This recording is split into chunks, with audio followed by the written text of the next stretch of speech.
साथियों नमस्कार। आशा करता हूँ कि आप सभी लोग घर में होंगे, स्वस्थ होंगे और अपने परिवार के साथ एक सुखद पलों का अनुभव लेते हुए मस्त होंगे। साथियों, कल हम लोगों ने चर्चा करी, परसों हमने चर्चा करी, आज ये चौथा दिन है जिस पे हम लोग लाइव वीडियो पर बात कर रहे हैं। और मैं आपसे बात शुरू करने से पहले मुझे कुछ मित्रों के कल जो कॉल्स आए और उनको 2-3 बातें बड़ी प्रभावित करने वाली लगी। उन्होंने कहा कि वो पागल बनने का जो आपने वाकया बताया था, प्रगतिशील, गतिशील और लगनशील, अर्थात पागल और सब लोग इस देश के लिए, जज्बे के लिए, सलामी करने के लिए, काम करने के लिए पागल बनना चाहते हैं। और वो पागल बनने को मैं भी पहले ही पागल हूँ, प्रगतिशील, गतिशील, लगनशील, और वो भी कह रहे हैं कि हम लोग इसका समर्थन करते हैं। साथियों, एक बात। दूसरे कुछ लोगों ने मुझे सुझाव दिए हैं और मैं उसको भी आप लोगों के सामने रखूँगा। उससे पहले मैं आप सभी से बात करता हूं कि अभी थोड़ी देर पहले जैसे कि दिल्ली एनसीआर में भूकंप के झटके लगे हैं और ईश्वरीय कृपा से ऐसी कोई अप्रिय समाचार नहीं मिला है जिससे हम लोग भयभीत हों। इसलिए हम सभी लोग घर में रहें, सुरक्षित रहें और इसमें कोई भी घबराने वाली बात नहीं है। क्योंकि मैं रोज़ की तरह एक बात कह रहा हूँ कि हम लोग आध्यात्मिक वेला को भूल गए थे। हम लोग वास्तव में जो भी एक बाहरी दुनिया है, हम उसको उसको जीने में हम लोग अपना समय व्यतीत करते थे। हम लोग व्यतीत कर रहे थे कि कहीं ना कहीं हम लोग शादियों के लिए, हम लोग बाहर पार्टीज़ के लिए, फिल्म देखने के लिए और क्लब के लिए बड़े बड़े शहरों में इन सभी के लिए समय निकाल रहे थे। लेकिन ईश्वर की जो वेला है, आध्यात्मिक जो वेला है, नमस्कार सौरभ जी, उन सभी को हम लोग भूल गए थे। तो आज ईश्वर ने हमें मौका दिया है और प्रकृति हमसे बेहद नाराज़ है। और मैं हमेशा निवेदन कर रहा हूँ, मैंने पहले दिन भी निवेदन किया था कि प्रकृति को मनाने के लिए हम सब लोग ऐसा संकल्प लें कि कोई भी ऐसा अप्रिय काम नहीं करेंगे जिससे प्रकृति को कहीं ना कहीं हानि पहुँचती है। दोस्तों देखिए, आज दुनिया में पैसा बहुत है, सारी दुनिया में पैसा बहुत है, अन्न बहुत है, लेकिन आज क्या नहीं है हमारे पास? सिर्फ एक तोड़ नहीं है, इस बीमारी का कोई इलाज नहीं है। यानी कि सृष्टि एक बात तो जानती है कि जब तक प्रकृति और ईश्वर नहीं चाहेगा इसका कोई हम तो दुआ करेंगे कि बहुत जल्दी इसका इलाज बन जाए, वैक्सीन बन जाए, लेकिन ईश्वर की कृपा के बिना कोई चीज़ नहीं होता। पत्ता भी नहीं हिलता है। तो सभी लोग ईश्वरीय कार्यों में अपनी रुचि रखते हैं और वो रुचि रखें। दूसरा देखिए, कहीं ना कहीं ईश्वर ने हमको एक मौका दिया है। हम लोग आज कहीं ना कहीं आप नोटिस करिए, अपने संज्ञान में लाइए कि क्या हम लोग फ्लैशबैक में नहीं आ गए हैं? क्या हम लोग दूरदर्शन की ओर बढ़े हैं? आज हम लोग रामायण की तरफ बढ़े हैं, महाभारत की ओर बढ़े हैं, अपने परिवार की ओर, जहाँ से व्यक्ति जन्म लेता है फिर दोबारा वहीं उसी परिवार में आ गया है। कहीं ना कहीं व्यक्ति जो डिपेंड होता था कि भाई खाना खाना है पुरुषों को, और उन्होंने खाना खाया और वो सीधे सीधे यहाँ से ऑफिस चला जाया करता था, आज वो खुद काम कर रहा है, जिन्होंने कभी जीवन में काम नहीं किया। आज महिलाएं जो आधारित थीं अपनी काम वालियों पर, आप देखिए आज खुशी खुशी नए नए व्यंजन बन रहे हैं, परिवार के साथ व्यंजन बन रहे हैं। और पुरुष खाना बनाने के लिए उतावला है, महिलाएं सेल्फ काम कर रही हैं। तो कहीं ना कहीं मुझे लगता है कि आज हम लोग फ्लैशबैक में आए हैं। यानी कि ईश्वर भी चाहता है कि हम लोग अपडेट हों और जहाँ से एक व्यक्ति का जन्म होता है, हम लोग कहीं ना कहीं उन्हीं सारे कार्यों को दोबारा अवगत हो रहे हैं उन कामों से और सीख रहे हैं। दूसरी बात साथियों, मैं बहुत सारे लोगों से हमेशा शेयर करता हूँ मन की बात। आप लोग मुझसे प्रेम करते हैं तो मैं एक बात और आपसे शेयर करना चाहता हूँ। देखिए, आज बहुत बड़ी संख्या में बहुत सारे सम्मानित लोग, बहुत सारे हृदय से कार्य करने वाले लोग जो अपने घर में बैठे, वो लोग भी ये मनोकामना रखते हैं कि बहुत सारे परिवारों में कोई भी व्यक्ति, ज़रूरतमंद व्यक्ति भूखा ना रहे, सोए। और सब इसके लिए काम कर रहे हैं। मैं ही स्पेशल नहीं कर रहा हूँ, सभी लोग कर रहे हैं। लेकिन एक चीज़ देखने को मिलती है दोस्तों, आपको ध्यान होगा, हम सब ने पढ़ा है बचपन में कि एक बार एक व्यक्ति गरीब बनकर एक पेड़ के पास बैठ जाता है और सामने एक सामान्य व्यक्ति जो कुछ खाना वाना खा रहा होता है, वो देखता है कि व्यक्ति सामने बैठा हुआ है और वो अपना खाना उसको दे देता है कि चलो ये बेचारा भूखा होगा। और जब वो खाना दे देता है तो सामने वाला व्यक्ति जो बैठा हुआ था गरीब बनकर, भूखा बन के, वो व्यक्ति अपने असली स्वभाव में आता है और कहता है कि मैं तो तुम्हें लूटने के लिए यहाँ पर आया हुआ था और ये सब मेरा नाटक था, मैं कोई गरीब नहीं हूँ, मैं कोई भूखा नहीं हूँ। और वो सामने वाले व्यक्ति को लूट कर ले जाता है। दोस्तों, मेरा मन किसी को पीड़ा देने का नहीं है, मैं किसी को आहत नहीं करना चाहता हूँ, लेकिन मैं आप सभी से एक बात जाहिर करना चाहता हूँ कि वास्तव में अधिकांशतः लोग ज़रूरतमंद हैं, उन सभी को नीड की पूर्ति करने के लिए प्रशासन, शासन, पूरा देश लगा हुआ है। लेकिन कुछ लोग ऐसे हैं जिनकी वीडियो वायरल हो रही हैं, सोशल मीडिया और मीडिया के द्वारा जागरूकता फैलाई जा रही है कि कुछ लोग ऐसे चोले में बैठे हैं गरीब बनकर, जो अपने घर पर कच्चा और पक्का दोनों माल एकत्र कर रहे हैं। तो मैं कहना चाहता हूँ, वही जवाब देना चाहता हूँ जो जवाब उस व्यक्ति ने उस डाकू को दिया था जिसने लूटा था, जो मैंने अभी आपको सुनाया कि उसने कहा था, जिस व्यक्ति ने उस गरीब को लूट लिया गरीब बनकर, तो उसने कहा भाई आज तो आपने मुझे लूट लिया, लेकिन एक बात ध्यान रखिएगा कि ज़िंदगी में आज मैंने वो विश्वास भी ख़त्म कर दिया। कभी भी मेरे सामने कोई गरीब अगर असलियत में भी होगा तो मैं ये विश्वास नहीं कर पाऊँगा कि ये वास्तव में गरीब है या नहीं है। तो साथियों, मैं आपसे क्या कहना चाहता हूँ कि हम सब लोग जिस भी व्यक्ति को भोजन देने जा रहे हैं, ये जो व्यक्ति अब भोजन की जिसको आवश्यकता हो वही इसको ले, अन्यथा इस अन्न से आंखें खुलती हैं, इसको बर्बाद ना करें तो ज़्यादा बेहतर रहेगा। क्योंकि कल भी मैंने एक कहानी सुनाई थी सूरदास वाली कि सूरदास मंदिर में नहीं देख पाता, मंदिर में जाकर ईश्वर को नहीं देखता था, लेकिन उसको पता था कि ईश्वर मुझे देखता है। ऐसे ही जो लोग ऐसा कर रहे हैं, मैं उनसे एक बात ज़रूर कहना चाहूँगा कि आपको और मुझे ये गलतफहमी हो सकती है कि हमें कोई नहीं देख रहा है।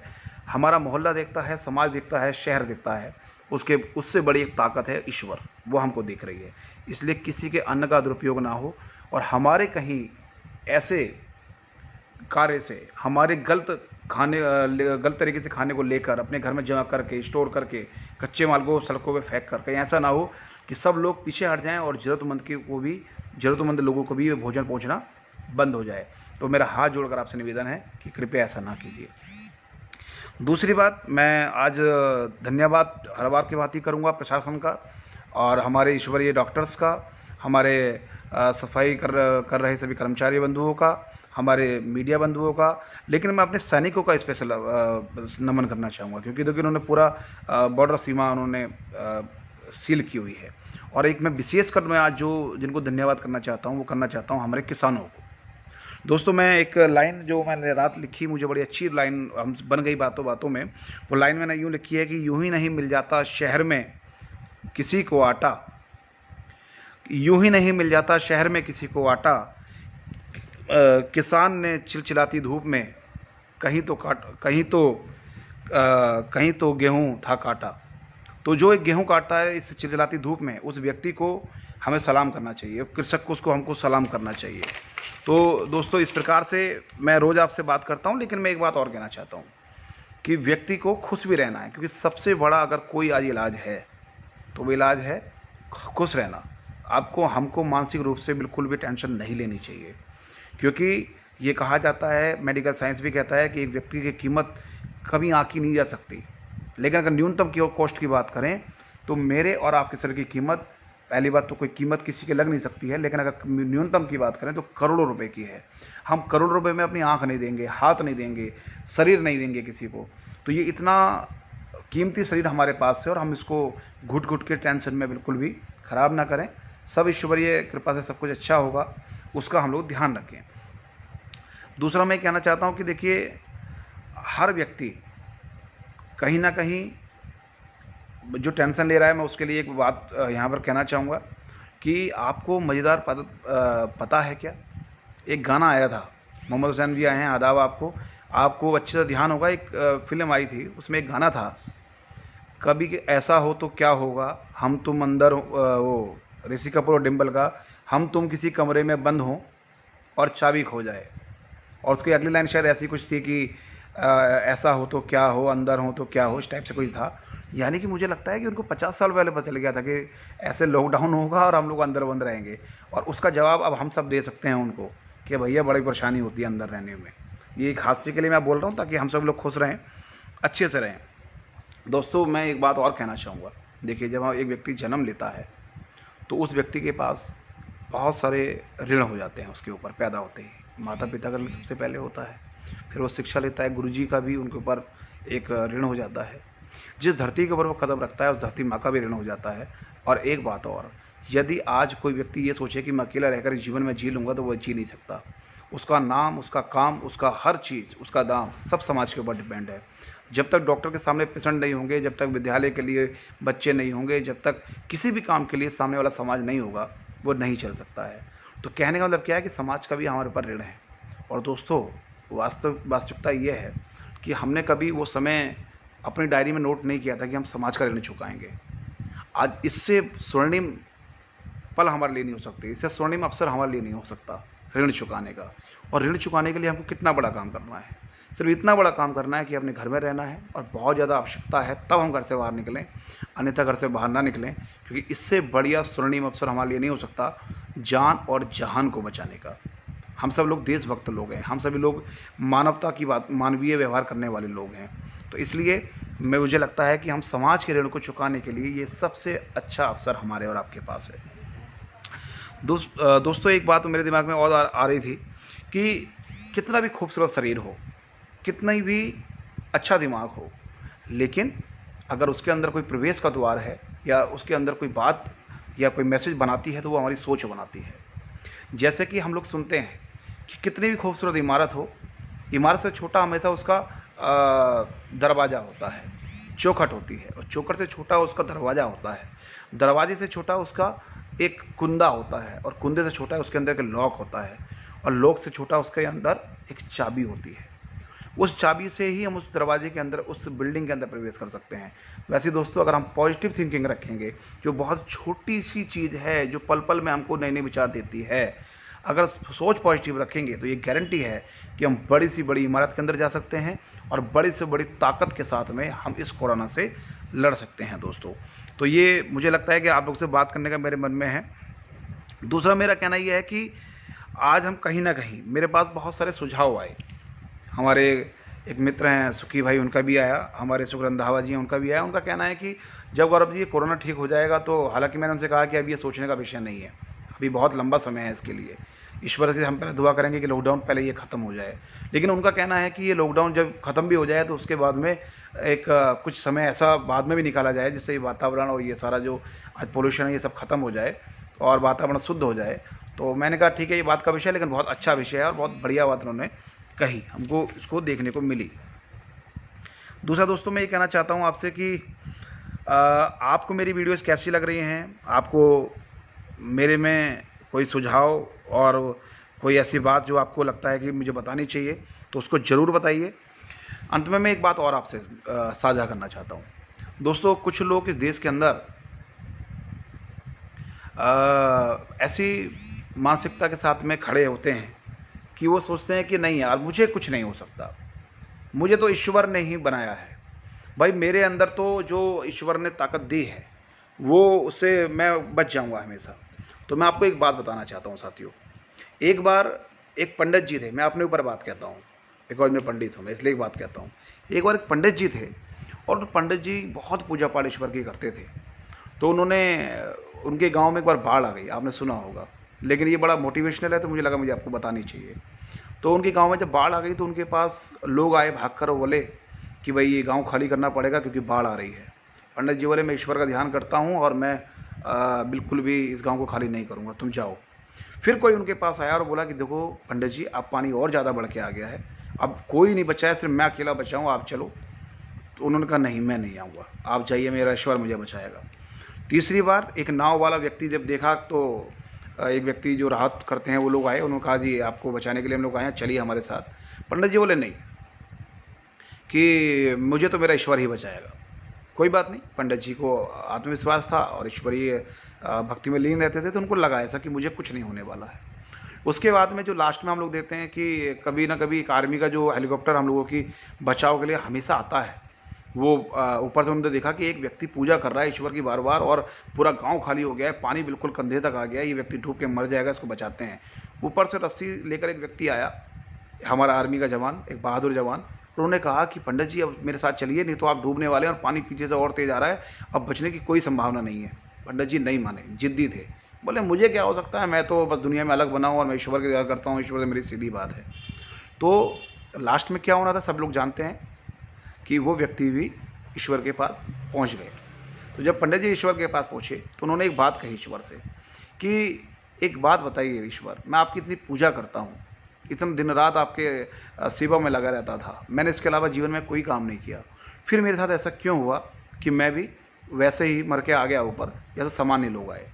और मेरी रक्षा आपने बिल्कुल नहीं करी, मेरी रक्षा आपने नहीं करी, मैं आपको नहीं मानूंगा कभी। बहुत नाराज़ ईश्वर से हुआ कि ईश्वर आपने मेरी कभी रक्षा नहीं करी, मैं आपसे बहुत नाराज़ हूँ। तो ईश्वर ने जो जवाब दिया दोस्तों, वो हम सभी लोगों को सोचना चाहिए, विचार करना चाहिए। ये सभी धर्मों के लिए है, ये सिर्फ उदाहरण है, ये एक मोटिवेशनल है, इंस्पिरेशन है सभी लोगों के लिए। तो ईश्वर ने एक बहुत अच्छी बात कही। ईश्वर ने कहा कि बेटा, मैं कभी किसी को हाथ पकड़ कर लेकर नहीं आता हूँ रक्षा करने के लिए, मैं सिर्फ माध्यम बनाता हूँ। तो देखिए दोस्तों, आज कितने माध्यम हैं। आज हमारे पास सबसे पहले हम बाहर निकलते हैं, पुलिस हमें रोक रही है, हमारे न्यूज़ चैनल्स हमको रोक रहे हैं, हमारे सोशल मीडिया हमको रोक रही है, हमारे डॉक्टर्स हमको बचा रहे हैं कि ये व्यक्ति मर ना जाए। कहीं ना कहीं हमारे देश के प्रधानमंत्री बार बार आके हमारा बचाव कर रहे हैं, हमारी प्रदेश की सरकारें हमारी बचाव कर रही हैं। उसके बाद भी कुछ लोग उतारू हैं सड़कों पर जाने के लिए बेवक्त। मैं देखता हूँ गलियों में, सड़कों में लोग वीडियो डाल रहे हैं कि वो क्रिकेट खेल रहे हैं, कोई कहीं घूम रहा है। तो मैं आपको बताना चाहता हूँ कि ईश्वर पर विश्वास करना अच्छी बात है, लेकिन आप ये सोचें कि आप और मैं अलग किसी मिट्टी के बने हैं और हम ईश्वर के को ही हमको बचाने आएगा, ईश्वर का कोई गॉड गिफ्ट मिला हुआ है। तो ऐसा दोस्तों गलती मत करिएगा, अपने मन में कोई ऐसी बात मत बैठाइएगा, क्योंकि ईश्वर बहुत बड़ा है। ईश्वर माध्यम भेज रहा है। देश का 70 साल का एक अभिभावक, हमारे यशस्वी प्रधानमंत्री, जो 24 घंटे जाग कर हमारे लिए दिन रात प्लानिंग कर रहे हैं, प्रशासन, शासन और सभी के साथ में, उन लोगों को हमें सलाम करना चाहिए, नमन करना चाहिए। और बल्कि हम लोग ऐसा ना सोचें कि नहीं, मुझे कोई कुछ कहने वाला नहीं है और मुझे कुछ होगा नहीं। तो दोस्तों, इस प्रकार से हम लोगों को अपनी मानसिकता को बदलना चाहिए।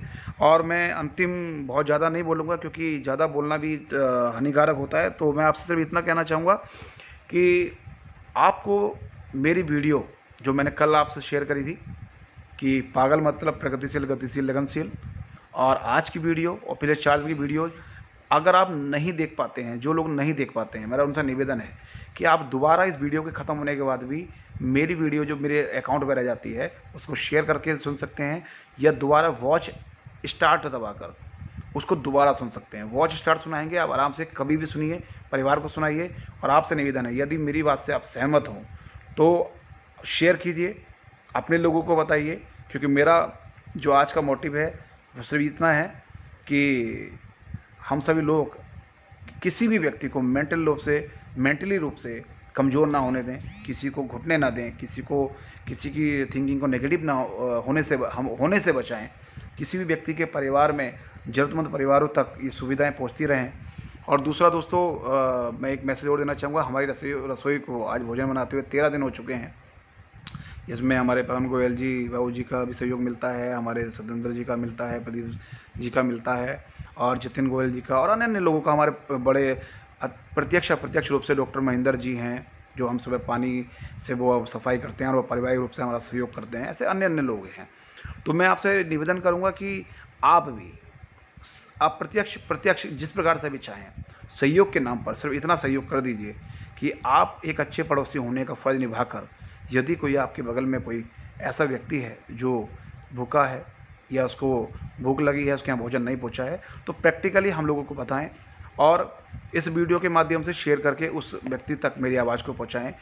हम और आप ईश्वर के बनाए हुए माध्यम हैं। जैसे मैंने बताया, हम और आप लोग किसी को कुछ अन्न देने वाले कोई नहीं है, हम निमित्त हैं, हम माध्यम हैं। आप सभी का आशीर्वाद मुझे मिलता रहे। और मेरी वीडियोज़ बननी चाहिए या नहीं बननी चाहिए, आप मुझे ज़रूर बताएं। जिन लोगों के मैसेज मुझे व्हाट्सएप पे आ जाते हैं, कॉल्स आ जाती हैं, मैं उनका धन्यवाद करता हूं। और दोस्तों, इन लॉकडाउन में जो लोग इसका पालन कर रहे हैं, जो जान और जहान के लिए लड़ रहे हैं, ऐसे लोगों को सलाम करते रहिए। अपने आसपास कोई भी ऐसा व्यक्ति जो आपको लगता है मुश्किल में है और उसको सुविधा नहीं मिल रही है, उसको कहीं ना कहीं सुविधा पहुँचाने के लिए आप सब लोग जागरूक हैं ही। और मैं अपनी बात को विराम देता हूं। और मेरे लिए कोई सुझाव हो तो अवश्य बताएं। मैं कल तभी आऊँगा जब आप सभी लोग मुझे कोई ना कोई सुझाव देंगे। जय हिंद, जय भारत, नमस्कार, धन्यवाद।